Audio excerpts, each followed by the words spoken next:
Yeah, just like I kind of started with Taylor, I'm sure to a point you're getting tired of answering the same questions. It's, you have a plan, you go into it, and ultimately after, with all these losses, what from your view as the coach, what is maybe the one thing that's preventing you from getting this first conference win? We don't play in games as hard as we practice. We go in to play hard in practice, we go in these pressure situations, we flourish, we get in there, even putting 7 kids on the other side of the nets and during practice, and we can beat 7 kids or 8 people. But then we get into a game and we tense up and we don't play freely. We don't play like we're capable of playing. When a couple of our leaders aren't doing what they're supposed to be doing, we button up like there's nothing there.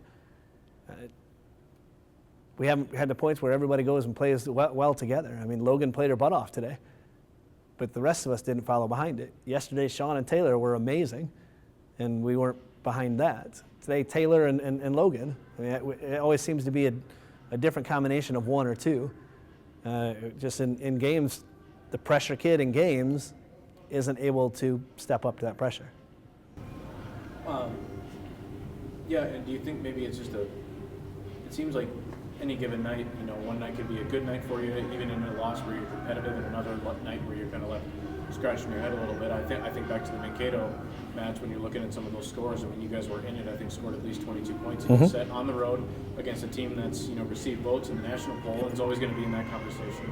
And then at home against an Upper Iowa team who is good, but maybe not in that upper echelon of this very competitive conference, and you guys failed to get 20 twice. I mean, what do you think is the difference between nights like that where you really bring it and nights like this where in nights like that, it's weird, and this might sound really strange to say, but when you know that there's no pressure in you to win, there's absolutely no pressure against Mankato, against Duluth, against Concordia.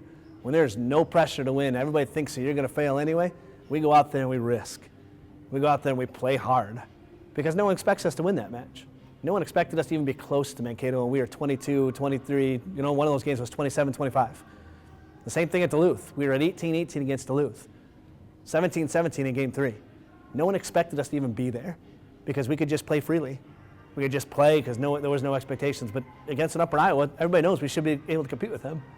And as soon as we get to that point, big-time players step up. And so far, every time we've gotten to that point, the big-time player hasn't stepped up. We haven't had somebody that stepped out of that realm and said, I'm taking this over. I'm going to win this. We got 2 middles that try, but that position it can't. When we're not passing well, we can't get them the ball as well. And our middles are doing an awesome job. Their leadership, their effort, everything on that court is fabulous. But one of our pins has got to step up to the plate and say, I'm going to win this. Give me the ball. And we don't have somebody that wants to do that. So when that leadership comes, then we'll start winning games. Can you just talk about Logan? You said she had a pretty good game.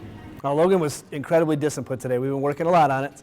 She only went after the balls with one hand one time today, and that was the one missed dig she had.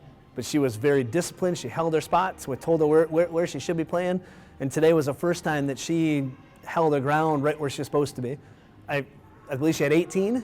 I know she had 13 after game 2. She held her ground, and she was where she was supposed to be today and used her platform extremely well. I'm proud of the way Logan played. I wish that we could put other people in the same place with that when she has a good game. But Logan was very disciplined today and took direction extremely well. Do you feel now that there's still plenty of conference matches to go here, but I mean in the sense we are into the second half now of the season, do you feel as the number of games that you have left to play are limited? Do you guys feel maybe the pressure? Because I'm sure you want to get on. I guarantee it. I guarantee you they feel that pressure, especially because they've let at least 3 or 4 of them slip away, games that they could have and should have won. We haven't even won a couple of the sets we should have won. I guarantee you we're feeling that pressure. I know that they are every day, and I know that me partially is too.